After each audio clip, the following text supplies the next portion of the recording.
অনেক সময় doctor ইউনূসকে NGO বিদেশি মডেলের বাংলাদেশে এটি করতে চায়, এটি অনেক সময় বলে থাকেন। আবার ধর্মভিত্তিক অনেক রাজনৈতিক দল ওয়াজের সময় ক্ষুদ্র ঋণ জড়িয়ে ডক্টর ইউনূসের সমালোচনা করে থাকেন।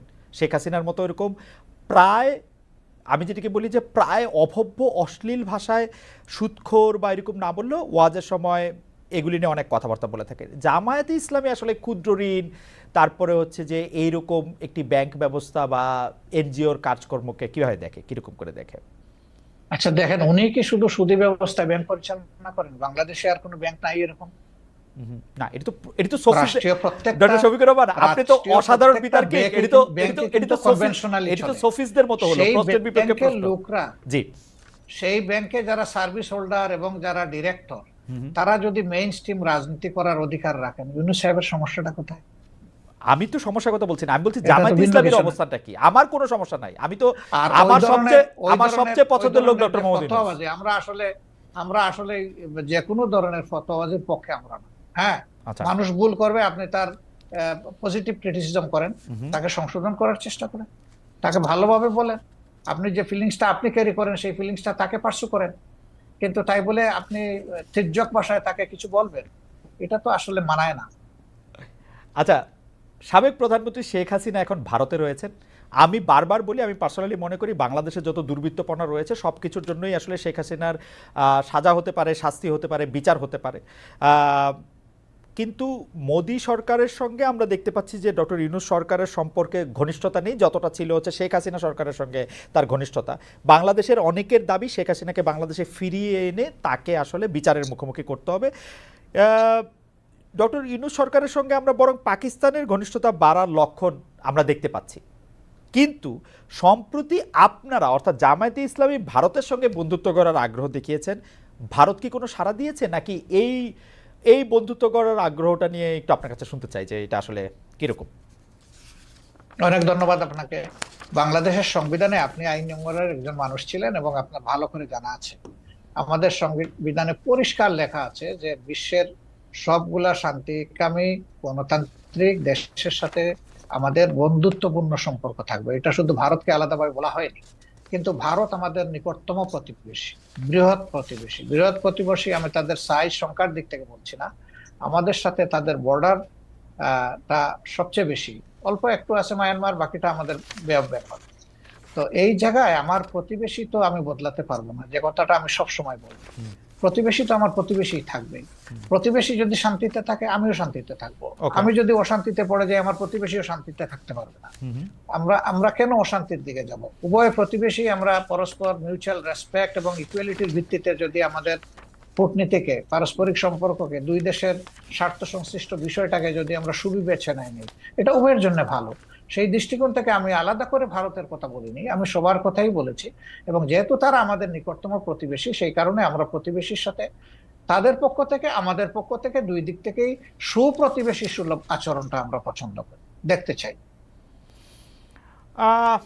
মুক্তিযুদ্ধ একটি প্রসঙ্গ। আপনি আসলে খুবই ফরওয়ার্ড লুকিং মানুষ, কিন্তু আসলে আমাদের ইতিহাস দাঁড়িয়ে থাকে বর্তমানের উপর ভিত্তি করে, বর্তমানটা আবার ভবিষ্যতের ভিত করে দেয়। সেই জন্য আমি এটা বলতেছি। আপনি বলতেছিলেন যে আপনি আসলে আর কোনো বিভেদের রাজনীতি বাংলাদেশে হোক সেটি আপনি চান না, কিন্তু আপনি এখন দেখতে পাচ্ছেন যে যারাই মুক্তিযুদ্ধের, আমি আমি বলতে চাই না যে আওয়ামী লীগ মুক্তিযুদ্ধের সপক্ষে ছিল, কিন্তু যারাই মুক্তিযুদ্ধের কথা বলেছেন তাদেরকে এমনকি কবরে গিয়েও আক্রমণ করা হচ্ছে, তাদেরকে আসলে গ্রেপ্তার করা হচ্ছে। বলা হচ্ছে যে মানে আমরা এই বিষয়গুলিকে আসলে কিভাবে ব্যাখ্যা করব?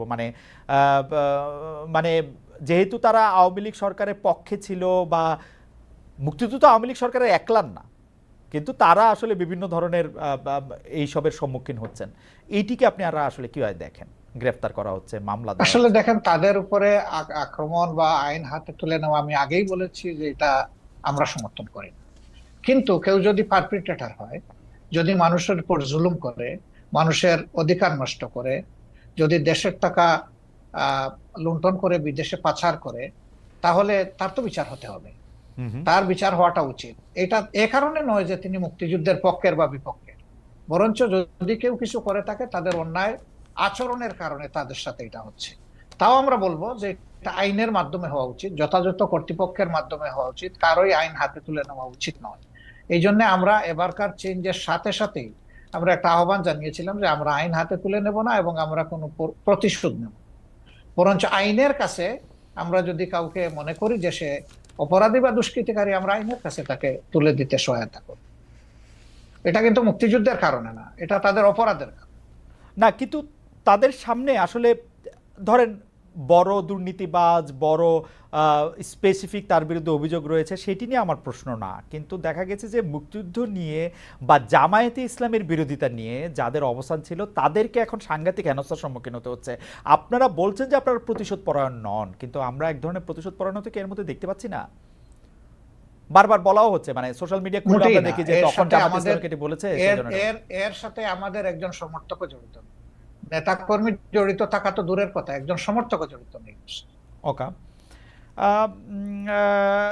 একটা এই প্রসঙ্গে আসি ডক্টর শফিকুর রহমান, যে রাজাকার বিষয়ক শেখ হাসিনা একটি বক্তব্য কেন্দ্র করে ছাত্র আন্দোলনে মোড় ঘুরে গিয়েছে, এটি অনেক বিশ্লেষকই বলছেন। আমাদের মাত্র 2 মাসের মতো সময় হয়েছে, আরও যদি সময় পরে সেটির আমরা একটা নিশ্চয়ই তাত্ত্বিক একটি পটভূমি পাবো। তিনি পালিয়ে যেতে বাধ্য হয়েছেন।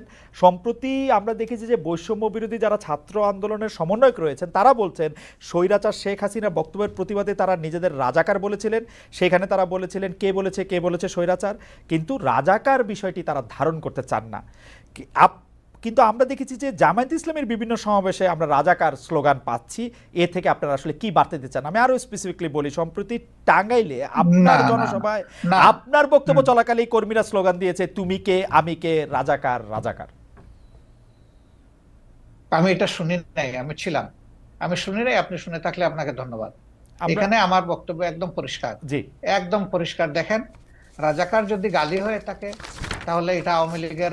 এই যে জামায়াত কি এইবার জোটবদ্ধভাবে নির্বাচন করবে, একক নির্বাচন করবে? জামায়াত যদি এককভাবে নির্বাচন করে তাহলে জামায়াত কি চাইবে যে বিএনপির পাশাপাশি একটি তৃতীয় দল যারা আবার একটু এন্টি বিএনপি তারা থাকুক, তারা একটু মারামারি করুক, তাতে একটু ভোটের সুবিধা হোক, এই তৃতীয় দল হিসেবে জামায়াত কি চাইবে তাহলে আওয়ামী লীগ নির্বাচনে আসুক?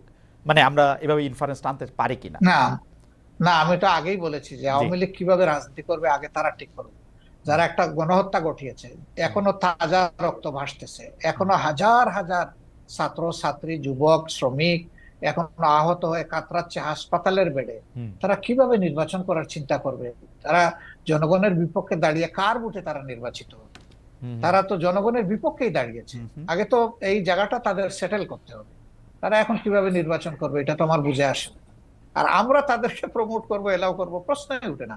কারণ এই 15.5 বছরের সবচেয়ে নির্যাতিত, বড় নির্যাতিত দলের নাম হচ্ছে বাংলাদেশ জামায়াত ইসলামী। এই দলের একজন করে 11 জন শীর্ষ কেন্দ্রীয় নেতা, 2 জন সাবেক আমির সহ, জুডিশিয়াল কিলিং বলেন আর যে পারপাসেই বলেন, অত্যন্ত মানে কনকক্টেড একটা ট্রায়ালের মাধ্যমে তাদেরকে শেষ করে দেওয়া হয়েছে। আর তো কারোই ক্ষতি হয়নি। কিন্তু 2 নম্বর হচ্ছে আমাদের সবগুলা অফিস ছিল সিলগালা করা। 3 নম্বর হচ্ছে যে আমরাই একমাত্র সৌভাগ্যবান বা দুর্ভাগ্যবান দল যাদের উপর ঝাল মিটাইতে গিয়ে আমাদের নেতাকর্মীদের বাড়ি বোল্ডোজার দিয়ে ভাঙা হয়েছে। এটা কিন্তু আর কারো বাড়িতে যায়নি। 4 নম্বর হচ্ছে যে এই আন্দোলনের সবচেয়ে ওয়ার্স্ট ভিকটিম আমরা, যে শেষ মুহূর্তে এসে আগস্টের 1 তারিখ আমাদেরকে নিষিদ্ধই ঘোষণা করে দিল। এরকম একটা দল কিভাবে চাইবে যে দলটা এত সন্ত্রাস, এত ফেসিজম চালাইলো, তারাই আবার এসে জনগণের এখানে স্পেস নোক? আমরা তো এটা চাইতে পারি না, মরালি চাইতে পারি। ডক্টর শফিকুর রহমান, আপনার কাছে কি মনে হয় না আপনি যেই জায়গা থেকে আওয়ামী লীগের কথা বলছিলেন, নির্যাতনের কথা বা অন্য ইয়ার কথা, সেই ক্ষেত্রে সেই রাগ জামাতে ইসলামের বা সেই ক্ষোভ বা সেই হতাশা জামাতে ইসলামের অন্য রাজনৈতিক দলের উপর থাকতে পারে, বিশেষ করে বিএনপির ক্ষেত্রে যখন আপনাদের উপর এই রকম যেটিকে আপনি নির্যাতন বলছেন সেটি চলছিল, বিএনপি তো সেই অর্থে প্রতিবাদ জানায় নাই। আপনাদের কি রাগ বিএনপির উপর আছে তাহলে? একটু না, আমাদের কোনো রাগ নাই, প্রত্যাশা ছিল। সব প্রত্যাশা সবসময় পূরণ হয় না, এই জন্য মাইন্ড করতে নাই। আর আপনি রাজনীতি অনেক বড় পরিসরের বিষয়, পারিবারিক, ব্যক্তিগত অথবা আপনার পেশাগত জীবনেও আপনার সব প্রত্যাশা চাইলেই আপনার পূরণ হবে না। এই জন্য অনেক সময় ধৈর্য ধরার প্রয়োজন। আর এই ক্ষেত্রে মন যত বড় করা যাবে ততই লাভ, লস নাই। ডক্টর শফিকুর রহমান, আপনাকে অনেক ধন্যবাদ।